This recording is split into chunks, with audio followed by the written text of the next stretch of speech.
तो अभी तक हमने देखा कि हमने सिक्योरिटी फ़िल्टर चेन कैसे बना ली एक नई, और फिर हमने देखा कि हम देखो इन मेमोरी तो भूल भी जाओगे तो चलेगा, पर हम यूज़र डिटेल सर्विस से कैसे लोड कर रहे हैं यूज़र को, यूज़र डिटेल से फिर यूज़र से, ये याद रखना है। उसके बाद और ये करने के लिए उसके बाद फिर हमने क्योंकि फ़िल्टर चेन बनाई है, तो हमने खुद ने फ़िल्टर चेन बनाई है @bean से। तो सारे ही एंड पॉइंट जो है वो नॉन ऑथेंटिकेटेड हो गए थे, पर फिर हमने क्या करा, हमने एनी रिक्वेस्ट को ऑथेंटिकेट कराया। फिर उसके बाद हमने देखा कि रिक्वेस्ट मैचेस से हमने ऑथेंटिकेशन लगाने की कोशिश करी।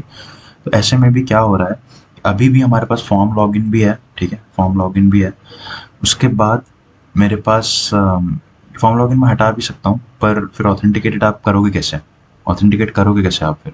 तो इसलिए फॉर्म लॉगिन आपको चाहिए रहेगा, ठीक है। दूसरी चीज़, सी एस आर एफ आप लिखो मत लिखो, सी एस आर एफ आपको मिलेगा ही मिलेगा, ठीक है। इन लाइन से मत जाओ अभी, ये डी डब्ल्यू टी के लिए है, ठीक है, इसलिए। और ना ही इस लाइन पे जाओ, ठीक है। तो अभी बाय डिफ़ॉल्ट, ठीक है, हमारे पास फॉर्म लॉगिन है, हमारे पास सी एस आर एफ भी है, हमारे पास सेशन भी है, ठीक है। मतलब मैं ये बोलना चाह रहा हूँ कि जैसे ये एक यू आर एल है, इस पे आप अगर यूज़र डिटेल सर्विस बीन से फेच करोगे और लॉगिन करोगे, तो आपको एक रजिस्ट्रेशन आईडी मिलेगा, सी एस आर एफ भी मिलेगा। और अगर आप किसी एरर पेज पे या ये पब्लिक पेज पे जाओगे, तो आपको फिर से लॉगिन करने की ज़रूरत नहीं पड़ेगी, क्योंकि आप ऑलरेडी ऑथेंटिकेटेड है और सेशन मैनेज्ड है, ठीक है। ठीक है ना, स्टेटलेस नहीं है, ठीक है। लेकिन जेडब्ल्यूटी में क्या होगा, हमें फॉर्म लॉगिन की ज़रूरत नहीं पड़ेगी, सी एस आर एफ को हम डिसेबल कर देंगे, ठीक है, और सेशन को हम स्टेटलेस कर देंगे, ठीक है। तो वो अब हम जा रहे हैं, we are moving towards JWT token, okay.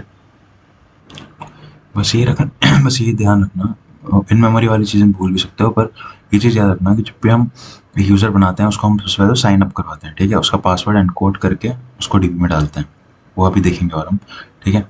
तो ये चीज़ हम करते हैं। उसके बाद जब लॉगिन रिक्वेस्ट आती है, वो हमने अभी देखा, जैसे लॉगिन रिक्वेस्ट आती है तो ऑथेंटिकेशन मैनेजर से, ठीक है, कोई भी रिक्वेस्ट आएगी टॉमकैट में, उसका सिक्योरिटी फ़िल्टर चेन में जाएगी, और हर फ़िल्टर के पीछे क्या चलता है, ऑथेंटिकेशन मैनेजर से लेकर यूज़र एंटिटी तक का जो पूरा सफ़र होता है, ये चलता है, ठीक है। अब यही चीज़ ध्यान रखना, जेडब्ल्यूटी में हम देखेंगे कि ऑथेंटिकेशन मैनेजर से लेकर यूज़र डिटेल तक हम कैसे जाते हैं, ठीक है।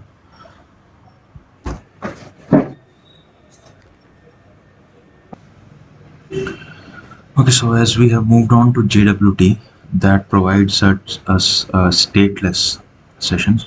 So stateless authentication हमें provide करता है, फॉर्म की ज़रूरत नहीं पड़ती हमें, हमें डीबी चेकअप की ज़रूरत नहीं पड़ती, बार बार डीपी लुकअप की ज़रूरत नहीं पड़ती। हम यूज़र जैसे ही आता है, हम यूज़र से ही टोकन बना लेते हैं, ठीक है। तो ये जेसोन वेब टोकन है। तो ये आप देखोगे GWT.io है, ये बहुत अच्छी एक साइट है जहाँ पे आप GWT अपना डाल के चीज़ें निकाल सकते हो। तो ये आप देख रहे हो, मैंने GWT यहाँ पे डाला तो जेसन ब्रेक डाउन आया है कि एल्गोरिदम ये थी, यूज़र ये था, और सीक्रेट की वगैरह सब आ गई, ठीक है। तो यहाँ पे हमें ये चीज़ समझ में आ रही है कि GWT में हम ज़्यादा कॉन्फिडेंशियल चीज़ें नहीं डाल सकते पेलोड में, ठीक है। नहीं तो क्योंकि ये जो चीज़ है, ये 3 पार्ट में, जेडब्ल्यूटी टोकन जो है वो 3 पार्ट्स में होता है, ए बी सी, ये ए, और ये वाला बी, बीच वाला, और ये है सी, ठीक है। तो जो ए है वो है एल्गोरिदम, ठीक है। किस एल्गोरिदम से आप इसको हैश करोगे, ठीक है, वो कैसे यूज़ होती है मैं बताता हूँ आगे। कि आप सीक्रेट की से हैशिंग करके जेडब्ल्यूटी बनाते हो, और उसके बाद ये वाला जो पार्ट है आपका, ये है बॉडी है आपकी, ये पेलोड कहलाती है। इसमें आप यूज़र का इंफॉर्मेशन होता है, यूज़र का नाम, ईमेल, रोल्स, और most importantly issue time, issued at होता है, ठीक है। ये देखो आप 4:31:46 और 4:32:46, तो 1 मिनट का इसका एक्सपायरी है, ठीक है, एक्सपायरेशन टाइम है। तो 1 मिनट ही चलेगा ये टोकन, ठीक है। 1 मिनट तक आप अगर लॉग इन कर, आप अगर किसी भी एंड पॉइंट को हिट करते हो ऑथेंटिकेटेड, तो वो करने देगा, उसके बाद नहीं, ठीक है, इनवैलिड हो जाएगा। और ये जो लास्ट चीज़ है, ये इसे बोलते हैं सिग्नेचर, ठीक है। ये बनती है सीक्रेट की से, ठीक है। यहाँ मैंने सीक्रेट की डाली है ये, ठीक है। अब क्या होता है कि 3 चीज़ें हैं, जैसे पहली चीज़ जो है, ये वो बता दी है मैंने। अब होता क्या है, जेडब्ल्यूटी का क्रिएशन कैसे होता है, ठीक है, वो मैं बताता हूँ आपको। तो ये चीज़ आपको समझ में आ गई कि जेडब्ल्यूटी के पार्ट्स क्या होते हैं, ठीक है। अब जेडब्ल्यूटी का क्रिएशन कैसे होता है वो मैं बताता हूँ आपको। तो JWT क्रिएशन कैसे होता है, ये पहला हो गया हेडर हमारा HS256 है, ठीक है, और ये पेलोड है, ये डाला।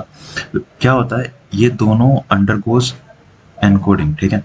ये बेस 64 यूआरएल, ठीक है, एनक्रिप्शन होता है इनका बेस 64 यूआरएल से, हेडर का भी और पेलोड का भी। तो दोनों बन गया एनकोडेड हेडर और एनकोडेड पेलोड। और एनकोडेड, ये दोनों एनकोडेड कॉन्कैटिनेट किए जाते हैं पीरियड से, मतलब पॉइंट से, डॉट से। ये दोनों कॉन्कैटिनेट होते हैं, मतलब header, encoded header concatenated with encoded payload, ठीक है। और वहीं पे हमारे पास सीक्रेट की होती है, ठीक है। सीक्रेट की हमारे पास सर्वर के पास होती है, ठीक है। और ये हर सर्वर के पास होगी, कि हम स्टेटलेस बना रहे हैं ना, तो रिक्वेस्ट किसी भी सर्वर पे जा सकती है। तो हर सर्वर के पास एक सीक्रेट की होगी, ठीक है। तो ये सीक्रेट की जाती है, ये जो दोनों जो जुड़ के आ रहे हैं, एनकोडेड हेडर और एनकोडेड पेलोड, जब कॉन्कैटिनेट विद अ डॉट होके आएंगे, वो इसमें जाएंगे और सीक्रेट की जाएगी। फिर इसमें होती है हैशिंग, ठीक है, जो डी हैश नहीं हो सकती। उसमें ये लगती है एल्गोरिदम, जो यहाँ पे एल्गोरिदम लिखी है वो लगेगी इसमें, ठीक है। HMAC SHA-256, HMAC का एक फुल फॉर्म होता है, वो देख लेना। तो ठीक है, ये इसमें जाता है, हैशिंग होती है, एनकोडेड सिग्नेचर बन जाता है, ठीक है। जो आपने यहाँ पे अभी देखा, ये जो चीज़ है आखिरी, ये सिग्नेचर है, लेकिन ये बनी कैसे, ये बनी ऐसे, ठीक है। इन तीनों का मिश्रण है इसके अंदर, इन तीनों को मिला के एनकोडेड सिग्नेचर बना। और जब सिग्नेचर बना, सिग्नेचर को फिर आपने कॉन्कैटिनेट करा इन दोनों से, encoded header plus encoded payload को कॉन्कैटिनेट करा एनकोडेड सिग्नेचर से, डॉट डॉट से, तब जाके आपका टोकन बना, ठीक है। अब देखते हैं इधर, ये देखो, मतलब अगर मैं इन दोनों में से किसी को भी बदलूं, ठीक है, तो मेरा सिग्नेचर ही बदल जाता है। और आप देख रहे हो सिग्नेचर वेरीफाई नहीं हो पा रहा है, ठीक है, ओके। और जैसे ही मैंने इसको चेंज करा पहले पार्ट को, आप देखोगे ये चीज़ चलेगी यहाँ से, ठीक है, ये वापस आई। अब पेलोड पे अगर मैं चेंज करूँ, ये देख रहे हो, ये चेंज हो गया, ठीक है।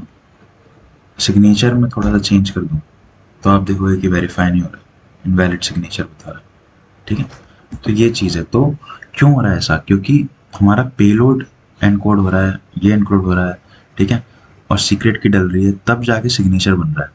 तो मैं कुछ भी चेंज करूंगा तो सिग्नेचर चेंज हो जाएगा, और सिग्नेचर चेंज हो रहा है, इसका मतलब पूरा का पूरा JWT चेंज हो रहा है।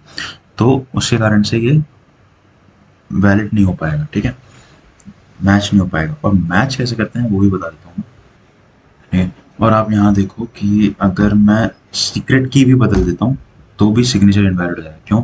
क्योंकि signature is nothing but payload plus sorry algorithm plus payload plus secret की, ठीक है। तो इन तीनों में से कोई भी थोड़ा सा भी चेंज होगा, तो या तो दूसरा एक करप्ट यूजर आ रहा है अंदर, या तो आपका सीक्रेट की ही अलग है, जिस सर्वर पर गया उस सर्वर पर सीक्रेट की ही नहीं है, तो वो सिग्नेचर बन ही नहीं पाएगा। और सिग्नेचर नहीं बनेगा तो ये चीज़ नहीं बनेगी, तो ये पूरी चीज़ भी तो अगर सॉरी अगर ये चीज़ ही नहीं बनेगी, अगर ये चीज़ ही इनवैलिड हो जाएगी, तो ये पूरी चीज़ जो कि JWT टोकन है, ये पूरी चीज़ भी तो इनवैलिड हो जाएगी ना। इसीलिए इस तरीके से होता है, ठीक है। अब होता क्या है, मैं फ्लो बताता हूँ कैसे होता है। तो यूजिंग JWT फॉर ऑथेंटिकेशन का फ्लो क्या होता है, क्लाइंट का अपना ऐप है, क्लाइंट लॉगिन रिक्वेस्ट करता है, साइन अप हो गया, ठीक है, साइन अप में पासवर्ड यूजर सब हैश पासवर्ड और हर चीज़ है। जब हम लॉगिन करेंगे तो लॉगिन में हम रिक्वेस्ट बॉडी लेंगे ना, रिक्वेस्ट बॉडी लॉगिन URL जो होता है वो अनऑथेंटिकेटेड होता है। उसमें हम जब जाएंगे लॉगिन URL पर, API पे, तो उसमें रिक्वेस्ट बॉडी हम क्या लेंगे, यही लेते हैं ना, ईमेल पासवर्ड लेंगे।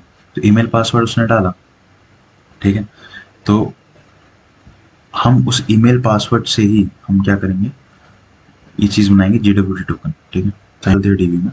उसके बाद जो ऑथेंटिकेशन मैनेजर है वो हर चीज़ ऑथेंटिकेट करेगा, ठीक है, पासवर्ड सब, और हमें प्रोवाइड करेगा एक JWT, ठीक है, ठीक है। तो ऑथेंटिकेशन मैनेजर इंटरनली हर चीज़ चलाता है, प्रोवाइडर मैनेजर फिर ऑथेंटिकेशन प्रोवाइडर के पास जाएगा, फिर authentication provider user detail service के पास जाएगा, वहाँ से लोड करेगा यूज़र, ठीक है, कहाँ से यूज़र डिटेल्स है, और यूज़र डिटेल जाएगा यूज़र के पास, फिर वापस वो करते हैं ऑथेंटिकेशन ऑब्जेक्ट रिटर्न करते हैं। तो इस ऑथेंटिकेशन ऑब्जेक्ट में हमारा ऑथेंटिकेटेड यूज़र होता है, ठीक है। तो इससे हमें पता चलता है कि ऑथेंटिकेटेड है, ठीक है। हम फैच करते हैं यूज़र को ऑथेंटिकेशन ऑब्जेक्ट से, उसके बाद जो है एक JWT सर्विस होती है जहाँ से हम टोकन क्रिएट करते हैं, ठीक है। तो ऐसे JWT टोकन क्रिएट होगा, ठीक है, और इस सर्वर पे सीक्रेट की रहेगी, ठीक है। तो और यूज़र डिटेल हमने अभी दी है, मतलब ऑथेंटिकेशन ऑब्जेक्ट्स हैं, यूज़र दे दिया हमने, तो उसको वही चाहिए। एल्गोरिदम जो होता है वो डिपेंडेंसी पे होता है, ठीक है। अभी मैं बताऊंगा JWT की डिपेंडेंसी हम डालते हैं, एल्गोरिदम उसमें होती है, यूज़र अभी हमने दिया है, ऑथेंटिकेशन मैनेजर से ऑथेंटिकेशन ऑब्जेक्ट्स है, और सीक्रेट की सर्वर पे होती है, ठीक है, हमारे बैकएंड सर्वर पे। तो ये इस तरीके से JWT जनरेट करता है और वापस से क्लाइंट को देता है, ठीक है। अब क्लाइंट के पास JWT टोकन है, जिसे हम एक्सेस टोकन बोलते हैं। तो ये टोकन है, तो अगली रिक्वेस्ट जो आएगी, further request done by JWT, उसमें क्या होगा, जब भी क्लाइंट ऐप रिक्वेस्ट करेगा तो उसके हेडर में, ऑथराइजेशन हेडर में हमेशा एक बियरर टोकन, एक ऑथेंटिकेशन टोकन रहेगा, which would be prefixed by bearer space, ठीक। वो वापस से इस पे जाएगा, फिर हम उसको वैलिडेट करेंगे और इसकी रिक्वेस्ट जो भी इसने मांगी उसका वैलिड रिस्पॉन्स देंगे। इस तरीके से फ्लो चलेगा, ओके।